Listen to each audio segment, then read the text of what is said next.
2024 లేదా 25లో డిగ్రీ లేదా బీటెక్ చదివారా? సాఫ్ట్‌వేర్ జాబ్ కోసం ఎదురు చూస్తున్నారా? అయితే కోడ్ జ్ఞాన్ 100 డేస్ కోర్సులో చేరండి, జాబ్ సాధించండి. అయితే డిగ్రీ అయిపోయిన తర్వాత అది ఐటీ అయినా నాన్ ఐటీ బ్యాక్గ్రౌండ్ అయినా సరే త్వరగా సెటిల్ అవ్వాలి అని అంటే జాబ్ క్రాక్ చేయాలంటే ఎలాంటి స్టెప్స్ ఫాలో అవ్వాలి, ఏం చేయాలి అసలు? డిగ్రీ ఆర్ బీటెక్ అండి, ఏది కంప్లీట్ అయినా వెంటనే ఇమీడియట్గా జాబ్స్ రావాలి అంటే వీళ్ళు కొన్ని స్కిల్స్ ఆల్రెడీ నేర్చుకొని ఉండాలి. ఓకే, ఏ స్కిల్స్ సర్వే? ప్రతిదానికి software side programming language important అండి, అది కోర్ అసలు. సో ఆ ప్రోగ్రామింగ్ లాంగ్వేజ్లో మనకి మల్టిపుల్ లాంగ్వేజెస్ ఉన్నాయి.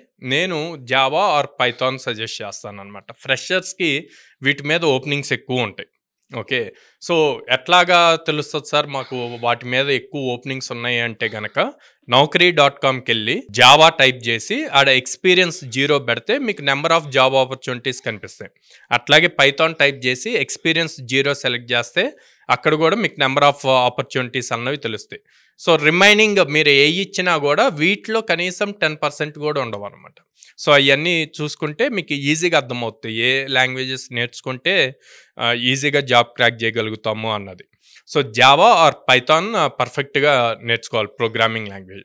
వన్స్ ప్రోగ్రామింగ్ లాంగ్వేజ్ నేర్చుకున్నప్పుడు ఇక్కడ అప్లికేషన్స్ బిల్డ్ చేయడానికి మల్టిపుల్ థింగ్స్ ఉంటాయండి. ఫ్రంట్ ఎండ్ ఉంటుంది, బ్యాక్ ఎండ్ ఉంటుంది, డేటాబేసెస్ ఉంటాయి, క్లౌడ్ ఉంటుంది. ఓకే, సో ఏదైతే ఇందాక నేను చెప్పానో జావా అండ్ పైథాన్ వాటిని బ్యాక్ ఎండ్ ప్రోగ్రామింగ్ లాంగ్వేజ్కి యూజ్ చేస్తాం. అట్లాగే ఫ్రంట్ ఎండ్ ఏదైతే ఎండ్ యూజర్ స్క్రీన్ మీద చూస్తారో అది డిజైన్ చేయడానికి మనకి HTML, CSS, JavaScript use చేస్తాము. ఆ తర్వాత అడ్వాన్స్డ్కి JavaScript frameworks like react, node ఇట్లా యూజ్ చేస్తాం అనమాట. సో వాటిని ఇన్డెప్త్గా నేర్చుకోవాలి. సో వన్స్ ఫ్రంట్ ఎండ్ కూడా ప్రాపర్గా నేర్చుకున్నాక బ్యాక్ ఎండ్ ఇందాక చెప్పినట్టు పైథాన్ ఆర్ జావా నేర్చుకుంటే ఈ రెండు కనెక్టివిటీ చేయడానికి డేటా స్టోరేజ్ కోసం డేటాబేస్ నేర్చుకుంటాం. డేటాబేస్ వచ్చేసి MySQL కానీ MongoDB కానీ నేర్చుకుంటాం.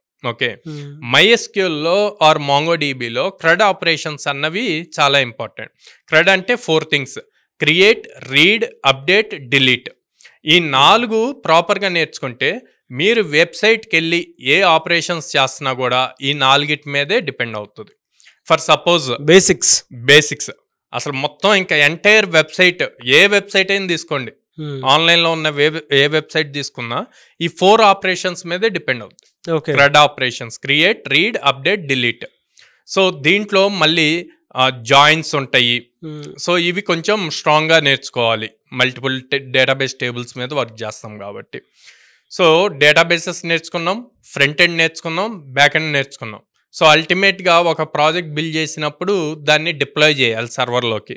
సో ఆ డిప్లాయ్మెంట్ కోసం క్లౌడ్ చూజ్ చేసుకుంటాం. మీరు AWS కానీ అజూర్ కానీ చూజ్ చేసుకోవచ్చు. ఇనీషియల్గా అది ఫ్రీ ఆఫ్ కాస్ట్ ఉంటుంది కాబట్టి మీరు నేర్చుకునే టైంలో స్టూడెంట్గా రిజిస్టర్ అయితే మీకు అది కంప్లీట్ ఫ్రీ ఆఫ్ కాస్ట్ వస్తుంది అనమాట.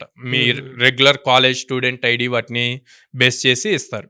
సో అక్కడ మీరు బిల్డ్ చేసిన ప్రాజెక్ట్ని డిప్లాయ్ చేసినప్పుడు మీరు ఎట్లాగైతే Amazon.com, Amazon.in, Facebook.com, Instagram.com ఇట్లాగ డొమైన్స్ మనం సెట్ చేసి వాటి వెబ్సైట్స్లోకి వెళ్తాము.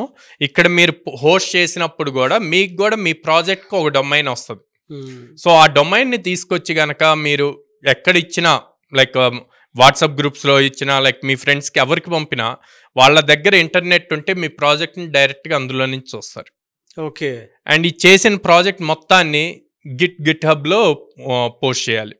సో అందులో పుష్ చేసినప్పుడు అక్కడ వచ్చే లింక్ని తీసుకొచ్చి వీళ్ళ రెజ్యూమ్లో పెట్టుకుంటే కనుక ఎప్పుడైతే రెజ్యూమ్ వీళ్ళు ఇంటర్వ్యూకి పంపిస్తారో HR ఆ రెజ్యూమ్ చూసేటప్పుడు ఈ లింక్ చూసి అసలు ఈ లింక్లో ఏముంది అని చెప్పి ఓపెన్ చేసి చూస్తారు.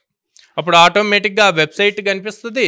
అట్ ద సేమ్ టైం దాంట్లో ఉన్న టెక్నాలజీ సేమ్ యూజ్ చేశారు. లాస్ట్ టైం మనం మాట్లాడాం గిట్హబ్ రిపాజిటరీస్లో readme.md ఫైల్స్ క్రియేట్ చేయాలి అని చెప్పి. సో ఎవరైనా కావాలి అంటే ఆ వీడియోని మళ్ళీ చూడొచ్చు బ్యాక్కి వెళ్ళి. సో అది చూస్తూ రిక్రూటర్కి ఒక థాట్ వస్తుంది, ఓకే తిను ది బెస్ట్ పెర్ఫామ్ చేస్తున్నాడు, లెర్నింగ్కి స్కోప్ ఉంది, టెక్నాలజీస్ తెలుసు, ఇంటర్వ్యూ బాగా చేయొచ్చు అన్న థాట్కి వస్తారనమాట. సో ఇలాగా ప్రాపర్ వేలో నేను చెప్పిన స్ట్రక్చర్లో నేర్చుకుంటే front end, back end, databases and cloud hardly 4 to 5 months time spend చేస్తే కనుక జాబ్ ఈజీగా క్రాక్ చేయడానికి, ఆపర్చునిటీస్ తెచ్చుకోవడానికి పాసిబిలిటీ అవుతుంది.